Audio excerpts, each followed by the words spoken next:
দিয়া, কেমন আছো? তুমি কি শুরু করেছো? কি করেছি আমি? তুমি কি করেছো সেটা আমাকে বলে দিতে হবে এখন। আচ্ছা, জিজ্ঞেস না করলে জানবো কি করে তোমার রাগের কারণ? শিফাত, অবুঝ হবার ভান করবে না প্লিজ। টাকার বিনিময়ে বিয়ের প্রস্তাব দিয়ে তুমি তোমার বাবাকে কেন পাঠিয়েছো?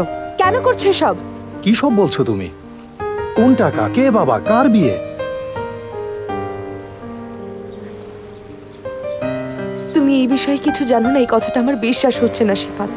আচ্ছা দিয়া, তোমার কাছে কি মনে হয় আমি এমন কাজ করতে পারি? তার চেয়ে বড় কথা, এই কাজ আমি কেন করতে যাব? আমি কি করে জানবো শিফাত? আমি কিভাবে বলবো? আমি নিজেও বুঝতে পারছি না কি হচ্ছে এসব। যতবার চিন্তা করছি সব এলোমেলো লাগছে। এটা কি তোমাকে মানায় শিফাত? দিয়া, তুমি বিশ্বাস করো আর নাই করো, এরপরে কিন্তু আমি তোমাকে আর এই বিষয়ে বোঝানোর চেষ্টা করব না, কারণ আমি এটা নিয়ে কিছুই জানি না। আর আমি বুঝতে পারছি না যে আমার বাবা এসব কেন বললেন। তবে আমি দেখব, তুমি চিন্তা করো না।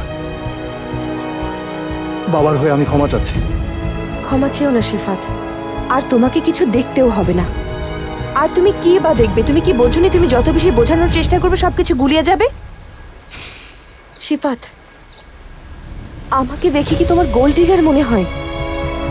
দিয়া, এটা কি ধরনের কথা? আমাদের পরিবার যে করেই হোক এই সমস্যার সমাধান খুঁজে বের করবে। আলহামদুলিল্লাহ, আমাদের আর কাউকে দরকার নেই। দূরে থাকো। আমার পরিবারের কাছ থেকে তুমি দূরে থাকবে, বহু দূরে।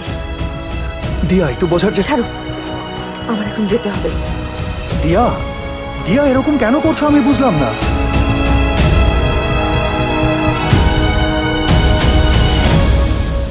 উফ বাবা, উফ।